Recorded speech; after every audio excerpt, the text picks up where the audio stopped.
Good evening, everybody. This is At Great Cowboys 1964, and this is Randall Slifer. We are the hosts of The Last Word here on Team MBS Media, the YouTube channel. We also hope that you like and subscribe to our channel, because that's how us little guys survive, right? That's right. Yeah.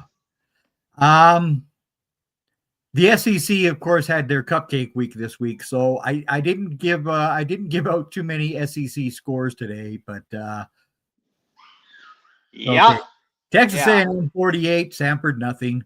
Ohio State 42-9 over Rutgers. SMU 38-6. Mario Cristobal did a real scummy thing at the end of that game, as far as I'm concerned. What was the end? Because I flipped it when I knew the game was over. What happened at the end? Oh, they scored that final touchdown. Oh, yeah. Okay. It was just, I know. So unnecessary. So unnecessary. Especially James Franklin's first game there. Well, I mean, he's not the head coach, but he was on the sideline. Right. Yeah, exactly. Right. But again, you don't do crap like that. No, you don't. And this is why the U gets labeled the way that they always get labeled. Fair point. I mean, it's just totally ridiculous. I agree. Oklahoma, that defense is just a nightmare. Woo! It sucks for Prabula to have to come back against that Oklahoma defense, even without R. Mason Thomas. I mean, Missouri's offense played for the first quarter, and then after that, it was pretty much sunken in. Gone. Yeah. And Charlotte managed 6 points against the Georgia Bulldogs today. James Madison 24, Washington State 20. What a game. I know. That was, I always like Washington State. They always come to play with their team. But James Madison has just been on a heater, so they needed it. Just a 4-point win will be noticed when they're looking at rankings and things. Yeah. Eastern Illinois got their comeuppance against Alabama, 56-0. The Syracuse Orange, they took a beating today. Thank you. The Fighting Irish of Notre Dame, 70, Syracuse 7. This game was unbelievable because Notre Dame was up 21-0 before the offense ever took the field.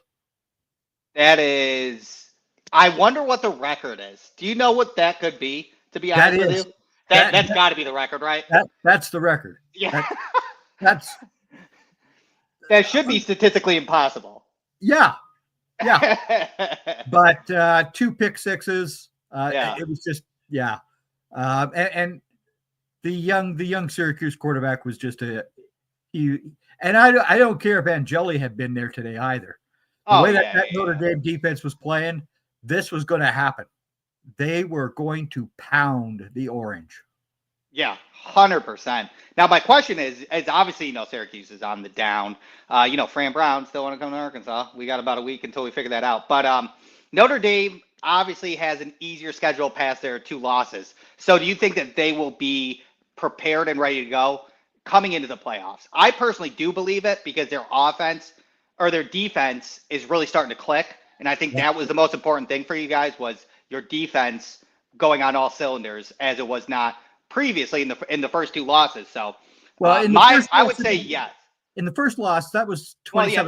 That was throwing too much. Right. And that was the offense. That was the Denbrock throwing with CJ Carr way too much. The 41-40 loss to Texas A&M, that was the game where you remember I was going, what is this guy calling? Yeah. That was a nightmare. Right. No, it very much was. They've turned it around. Yeah, Leonard Moore is playing outrageous now. Christian Gray's kind of made his mark. Drake Bowen started slow. Now he's a force to be reckoned with. So I think your defense is the most important thing when it comes to the college playoffs to keep you going. And I think you guys are just all cylinders. And the offense is on fire. Yeah. Right. Jeremiah Love had 8 rushes for 171 yards, 3 touchdowns. That's a high school stat line. That's like a Derrick Henry high school stat line. He's now he apparently now, according to the folks at NBC, he's now the third ranked player for the Heisman. I'm sorry, but if you look at the game film of this year, you show me how Fernando Mendoza or Jalen Sayin have had better seasons than what Jeremiah Love has put on the field for the Fighting Irish of this year. It's very simple. Unfortunately, when it comes down to it, is quarterbacks, and we know how everybody votes on quarterbacks, because then you can just look at it and just say, Mendoza's win over Oregon in Oregon Stadium, the comeback that he had against Iowa, right, with that throw to Omar Cooper Jr. They'll just look at those, and it doesn't need any context for those voters. Not saying it's right. Against Penn State. Penn State, that's right. Penn State. And then, so they won't put in any context. They'll just say those words and then count it as a highly weighted variable. Yeah. So our later games, of course, we had Oregon beat USC 42-27. Sorry, brother. I keep telling you, my brother in anger, those fight on boys, they don't have enough. They just don't. Dante Moore was being recognized as the senior night. So that should be a good indicator that he's interested in declaring. He's probably going to declare. I think it's smart if you're sitting just at Ty Simpson. I mean, take it, right? Don't risk how deep the 2027 class might be. Take it. The Longhorns beat up the Razorbacks. Listen. 52-37. Listen, I don't like it. I don't like this. Yeah. I would have preferred a good old-fashioned Southwestern Conference battle between the two, but we saw Arch Manning catch a football pass for a touchdown. Oh yeah, it was beautiful. Oh yeah, the Philly special on Arkansas, right? Just hound us some more. Yeah. It's so fantastic that you want to pull out the trick plays against 2-8, 0-6 in the SEC Arkansas Razorbacks. Yeah. I mean, it was close. It was 21-20 at half. Mike Washington Jr. was running out of his mind, and then it just never happened. We had two head coaches on the sideline. You think that two's better than one. That's clearly not the case because this wasn't a one-score game. And I am just a little bit glad that it wasn't a one-score game because I really want to watch the USC-Oregon game. And I flipped it, after, unfortunately, Taylor Green made that very silly fumble. Yeah. And that was pretty much the last nail in the coffin for Arkansas. That school up north beat Maryland 45-20. It was much closer than that score was is prefaced to be. Yeah. Vanderbilt just pounded Kentucky 45-17. Mr. Paiva had a very decent day today, did he not? No, per usual. Man, who? If Jeremiah Love's third, where is Pavia? Is Pavia way down in Heisman now? Yeah, because he's down. He's down now. Tulane 37 to Temple 13. Who gets that last spot? Is it going to be Tulane or is it going to be James Madison? I still think it's James Madison, but I think that they'll keep status quo, especially with that win 27-13. So as of now, I think they're not going to change that position unless something drastic happens. So I think it's Tulane's to lose. Okay. TCU 17, Houston 14. This was a downright nasty defensive game. Yeah. I mean, TCU held on, was in the lead with their first quarter points throughout the whole entire game. So, they were just kind of tread water to see if they could get that win. Surprised Houston didn't score any more points, to be honest with you. But TCU was up and coming. I thought I didn't have high hopes for TCU, but I was a big Josh Hoover fan coming into this year. So the underwhelming aspect of this season was unpredictable, but I could see them sneaking in a good win every now and then. Yeah. And Utah Utes came back from the edge of what looked to be a certain loss, but they came back and won 51-47 against Kansas State. Joe Johnson, the sophomore running back for Kansas State, was just phenomenal. He was 300 yards, 3 touchdowns. Yeah, that's insane. Yep, that's what Avery Johnson needs. Is a good running back. Yeah, and well, I mean, that he's And got he one. can, He's, yeah, but of course, his career is pretty much done now. So, yeah. you know, yeah, it was rather interesting. So there was no major loss today. It went pretty much as expected. Yep, yeah. Auburn dominated, of course. USF obviously took that big lead. UAB is obviously in shambles. Hopefully, whatever happens in that Um, arrest is that good. But is that my is God, unbelievable, eh? I mean, yeah, an offensive lineman on two defensive linemen. Thank God no fatalities. I know one went to the hospital, but yeah, but still, um, you're stabbing your own what? teammates. What is happening, right? This is just before the game. Yeah. I don't know. I'm glad everybody's healthy. It's Yeah, hard to laugh. I shouldn't be laughing at it, but man, it's almost just so outrageous that and unexpected to see a news like that early Saturday morning. yeah. I mean, it really is total bizarre to me. Um, Iowa yeah, and Michigan State were a close one, 20-17. yeah, yeah. Um, Pittsburgh is just pounding Georgia Tech right now. They're up 21 nothing. Which is crazy. Yeah. I mean, Um, Pitt's good. Don't get me wrong, but Georgia Tech. I mean, Georgia Tech is good. Good. We had him what 2-3 weeks ago. They were top 5 yeah. for us. Yeah. And now they go up to NC State and get pounded because, of course, it was to save that coach's job. Right. The Wolfpack came through that day and pounded on Georgia Tech. Right. Um, I don't understand what's happening in that one. I really don't. Yeah. Me neither. Um, yeah, it was a little bit bizarre to see that happen. Um, Tennessee came out early to yeah, score on Florida, 13 yeah. nothing. Penn State's up 17-3 on Nebraska as well. Yeah, it's pretty much it. I'm a little surprised that Nebraska wasn't like Penn State. You can have Matt Rule. Well, it's now 28 nothing for the Pitt Panthers over Yeah. Georgia Tech. So, I mean, this is just a beating. Wow. First, I mean, 4 minutes into the second quarter too. Yeah. The ACC is going to turn into a nightmare Yeah, no kidding. because that puts Virginia in. Virginia is going to be in the championship game. Right. But who are they going to play? And then, I mean, with this loss, would it be Miami? No, it would be SMU's only got one loss. Oh, SMU. That's right. That's crazy. Because SMU won 38-6 today. Yep, that's right. Whew. That's a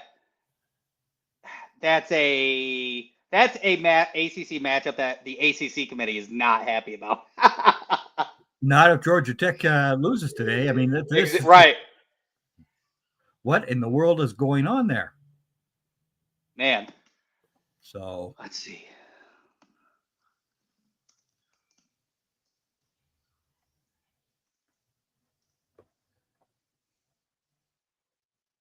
yeah, this has just been a little bizarre. Let's discuss one of my favorite people that I don't like. Your favorite person, one of your favorite people to hate. Yeah. Let's do it. The former Atlanta Brave / Atlanta Falcon, then a San Francisco 49er, then he became a Cowboys corner. The guy who's the head coach of Colorado. Okay. Yeah. Let's talk about him. You know that Colorado only rates higher out of the top schools for the recruiting class next year, above Virginia Tech, and there's one other school that's Yeah. below them. With the new rules from January 2nd to the 15th for transfer portal players, Yeah. how in the world does Deion Sanders end up surviving? Uh, I do. I don't think he will after the end of this year. I don't think that they can necessarily fire him this off season. Yeah. But I do believe that he probably has that 1 year leash when it comes down to it. I mean, the the organization itself seems so dismantled. Like Yep. bringing in Sap and things along, like just not working. It seems like he just doesn't have control of the whole entire organization from back to front. So it's kind of just moving by itself and just losing horrendously. So I would think that after this year, if he doesn't pull out anything, because really his resume is Travis Hunter and Shador Sanders, and he doesn't have anything else past that. So Bingo. yeah, I mean Colorado's got to kind of cut the arm off before everything else gets infected, because you could still hold some credibility to what Deion Sanders did in a recruit and getting a new coach saying we're back to relevancy. Thank you, Deion, but we're going to move on and then get a good coach that wants to keep reviving that Colorado organization.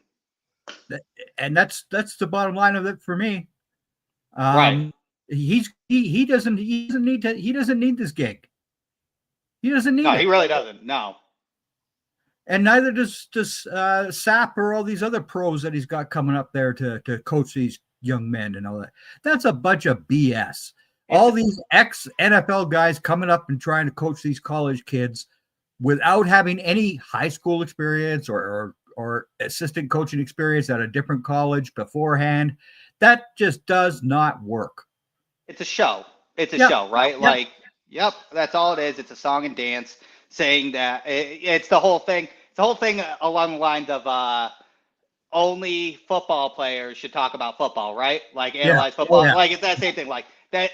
This is a prime example of why that doesn't work. Is you can't just take football players and think that they can coach it. There's a different set of values and mindset to coaching than it is to playing. And again, all these ex-players who were on TV last year all espousing the greatness of Travis Hunter. Yes, he got an injury. That's going to happen. And that's something I said would happen to him this year. Right. I'm sorry. You're coming up to the big boys.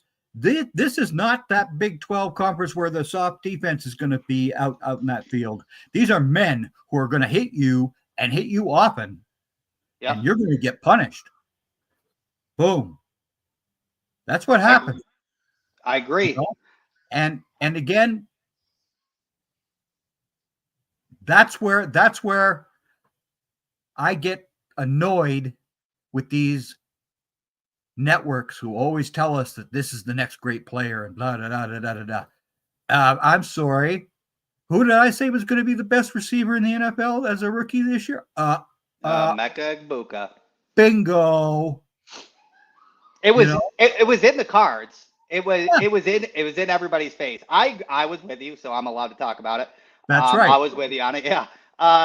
And it was easy to see the highest floor, and he was so talented from Ohio State. Like he had the athletic background. He had the 5-star. He had Ohio State recruiting by Brian Hartline, and then he had the highest floor with insane Ohio State statistics. Like sometimes you don't have to read between the lines. It was you watch him play, you see those, and you just draft them.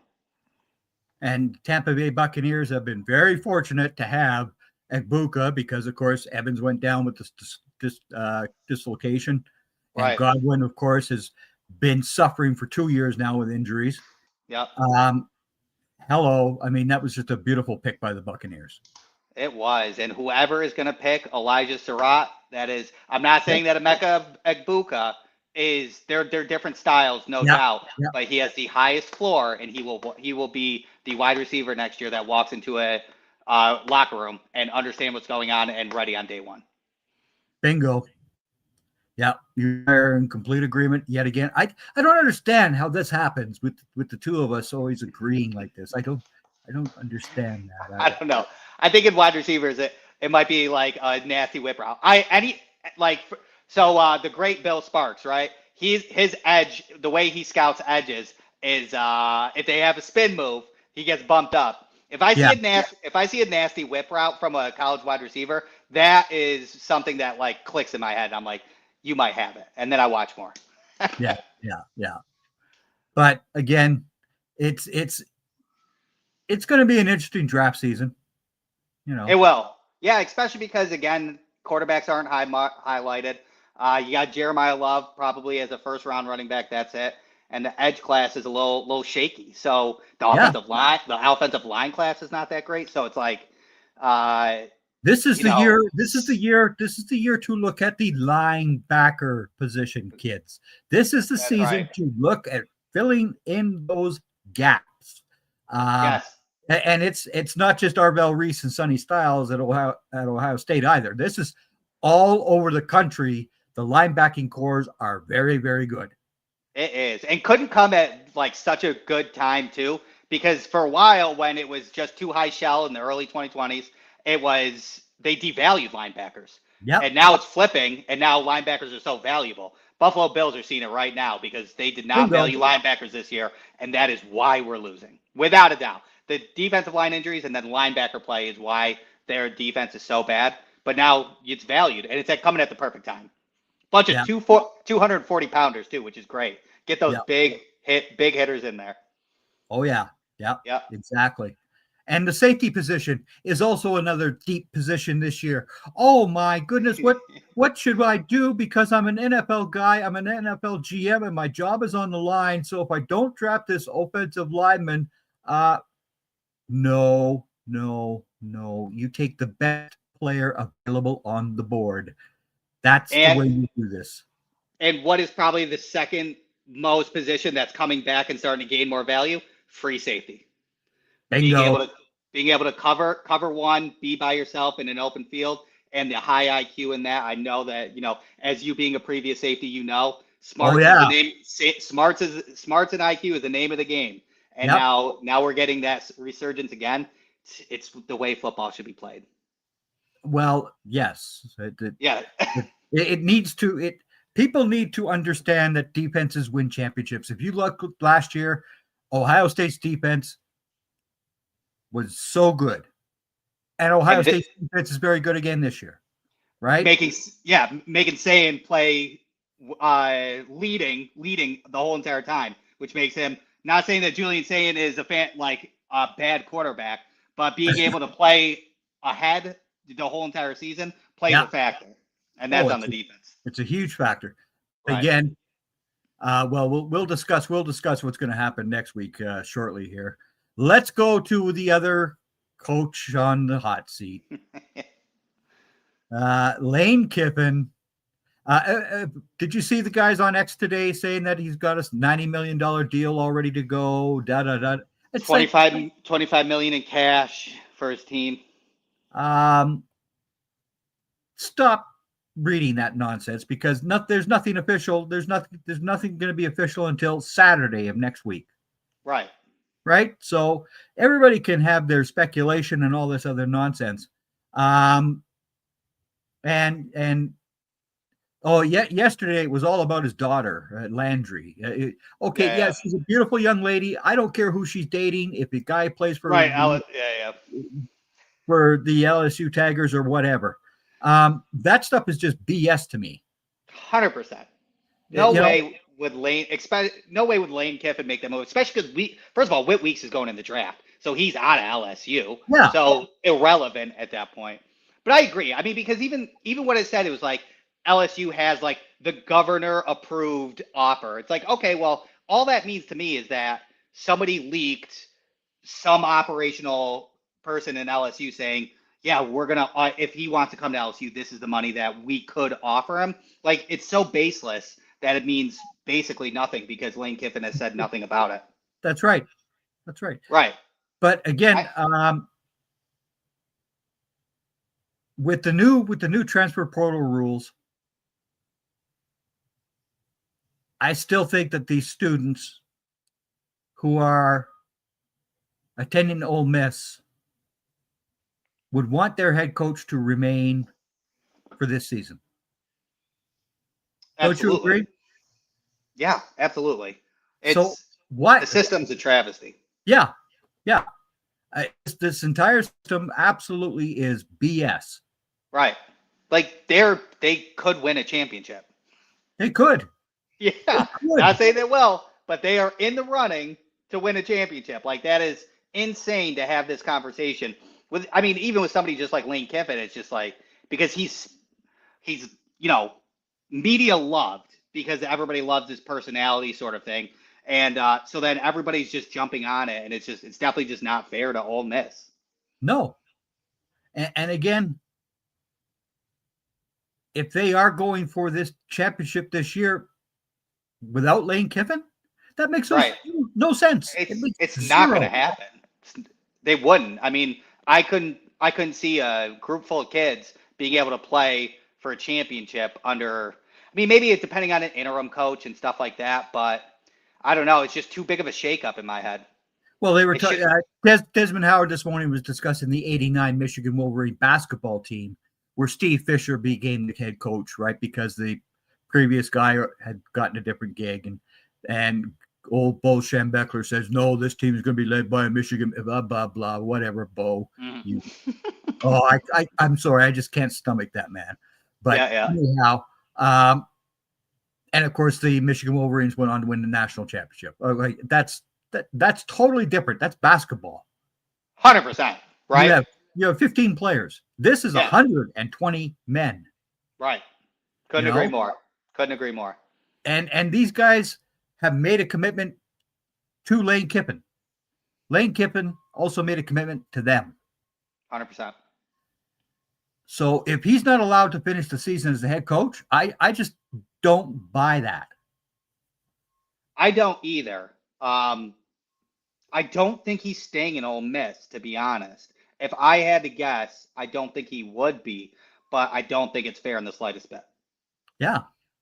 It just really, really sucks. And so for all those Ole Miss rebels down there, I feel bad for you. I really do. Of course, they play Friday,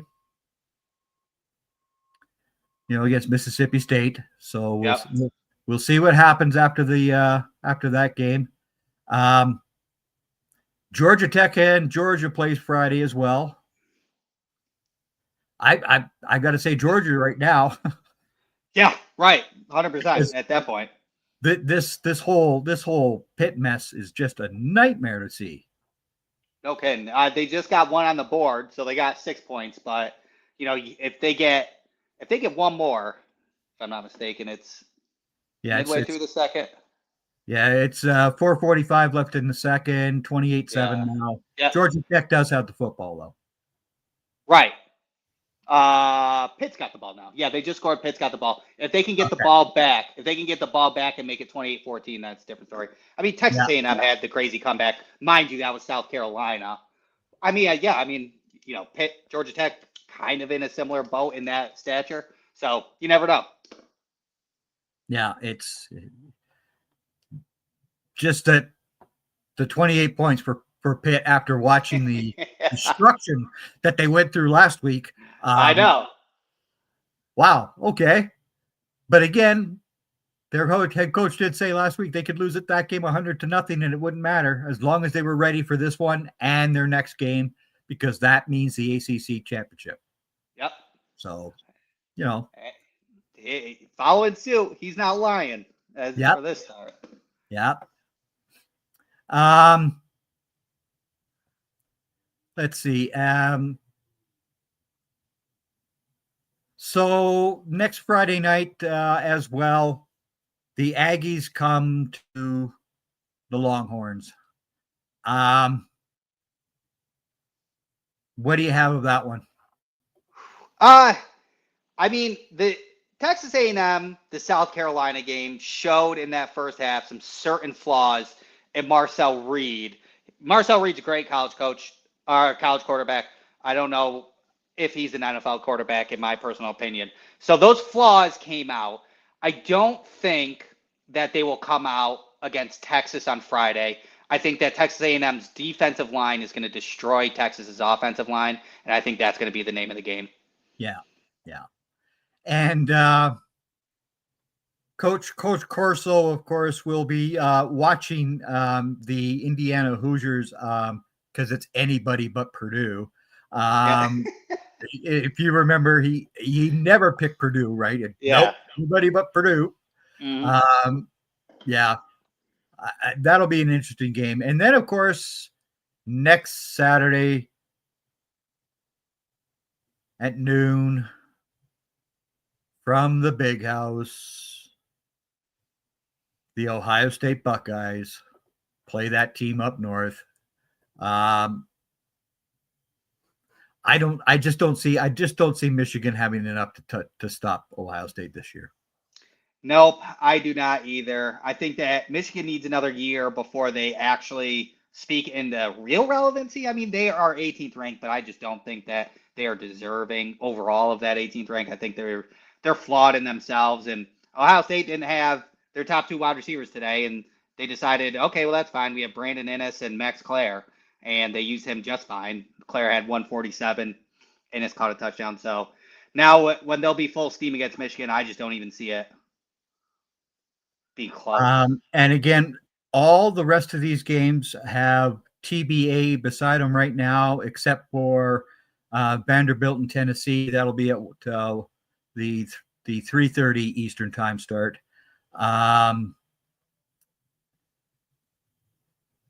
Pittsburgh. Miami. That's a huge game. Yeah. If this happens. If this Pittsburgh upset happens tonight, then yeah. And again, that's Miami not being at home, which could be a very big factor. Please have a very nasty, nasty weather day up in Pittsburgh. That's all I'm saying. That's all I'm saying. Because again, how the Longhorns and the Hurricanes are being ranked as highly as they are for this playoff thing is just driving me off the deep end. I mean, just because they're named schools doesn't mean that they have any business being named as playoff teams currently. They don't. Yeah, well, to be honest with you, it seems like there was a motive to it because they picked Hunter Yurachek to explain why that was the case, and he just does not know much of anything when it comes to football. So they scapegoated into explaining why Miami was where they were, and it was just hysterically laughing. Yeah. And then of course we'll also have the LSU Tigers going up to face the Sooners. James Madison plays Coastal Carolina at 3:45 p.m. And then the late game will be my Fighting Irish going out to the farm, which is just this could be a nasty, nasty experience, but Stanford will get the beating that they deserve. Yes. I don't see this Notre Dame team falling down this year against Stanford. No. Absolutely not. Then what else is on there? I mean, then if we're looking at SMU, they got Cal, which I mean they should take Cal, but never. I always got to watch JKS, and he can obviously do amazing things, but yeah.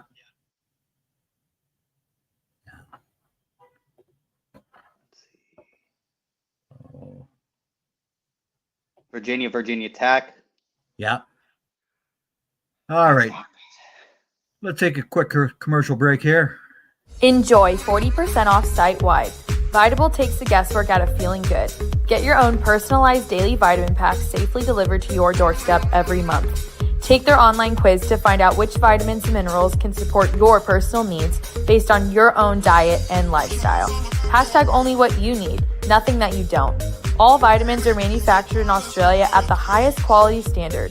Ingredients come in the best form for their absorption by your body. Enjoy 40% off site-wide using code NBS40 at checkout. All right, everybody, this is the last word. Who was your star of the day today? Okay, so I did this in a loss, and I did it because I couldn't pick Jeremiah Love. Let's start there because, but I did it. Are you suggesting that who is going to be my star of the day? No, right? Couldn't be. But since Arkansas football is so down and out, because we are, I'm going to give it up to a local kid that had his best game as a redshirt sophomore this year in Minnesota, Drake Lindsay from Northwest Arkansas. Northwest Had Arkansas, yeah. Yep. And I know it. I know his uncle. Very nice guy. The family's great. But he went 20 for 30, 264 yards, 4 touchdowns, 0 interceptions. Had a great game. Almost beat Northwestern, but had kind of his breakout, really good performance. And excited to see how well he does in the next coming years. If he stays in Minnesota, transfers out. But let's give Arkansas a little bit of love that at least we can play. I swear we can play football. We used to really play very good football. I know, right? Who do you think they're gonna? Before you do yours, they're gonna announce the coach. They should announce the coach next week. Kind of. There was words that Matt Campbell. That there was a rumor swirling around with Matt Campbell, and that would be great. But I don't. It seems as though it kind of waved off.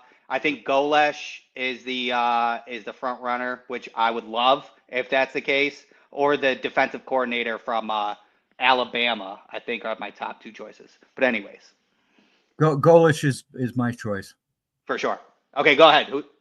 Name me. My star of the day? Joe Johnson, you were very good for today for Kansas State, but I'm sorry. You're not Jeremiah Love.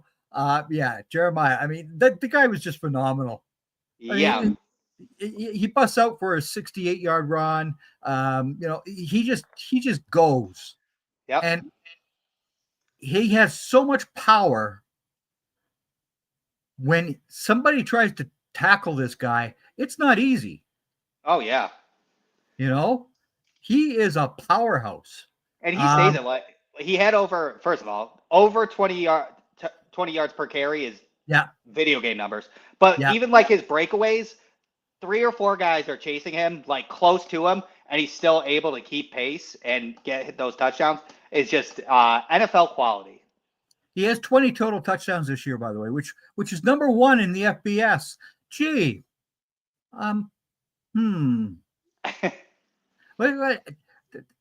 doesn't that count for something to the Heisman Award voters? Nicole Auerbach has said she's voting for him. That's good. I mean, you always need people to rally, so then you get everybody becomes a sheep and votes. But I mean, yeah, of course it should count because so should Jonathan Taylor, right? We're probably going through the same exact song and dance in the NFL as we're going through college right now. You tell me that Danny Dimes at 9-2 or Jalen Hurts at 9-2 are either one of them playing at an MVP level? No.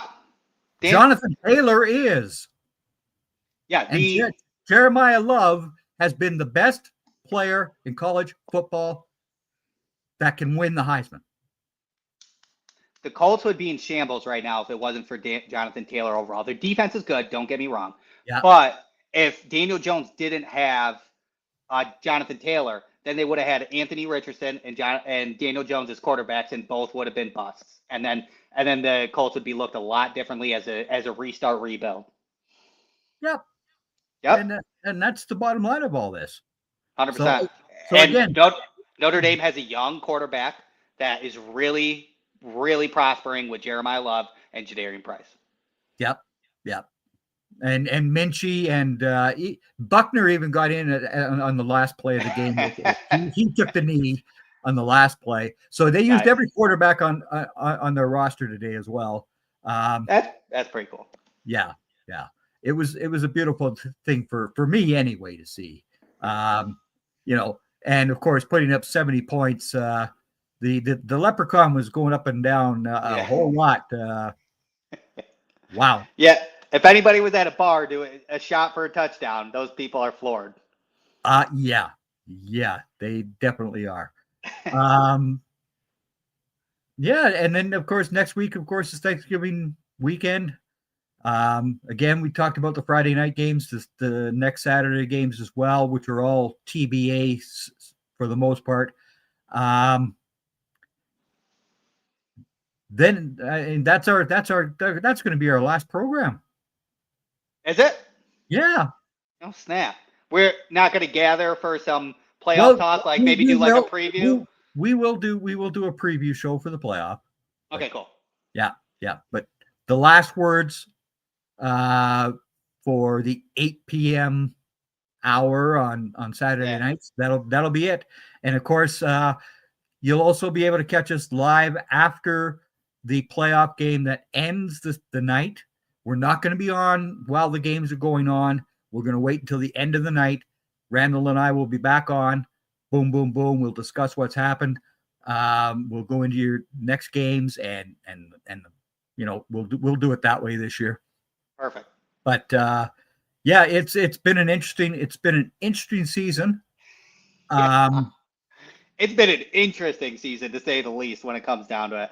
Yeah, I mean, college football playoffs in full spectrum this year. Yeah, absolutely right. So everybody, be back with us on Saturday night at 8 p.m. Eastern Time next week for the last word. Your star of the week was? Drake Lindsay, Minnesota quarterback breakout. Hope he starts doing well future years. Yeah, especially when you're playing that school up north and just go to town on those clowns. That's what I'm saying. Yeah. But yeah, everybody who plays in the Big Ten beat up that school up north. Okay, that's all I ask. There you go. But again, my star of the week, of course, was Jeremiah Love. But Mr. Johnson, the sophomore running back for the Kansas State, he was just phenomenal today. As we said, 3 touchdowns, 300 yards rushing. That young man put on a show. For sure. So, everybody else, y'all take care, and we will see you all next Saturday. Take care. Take care.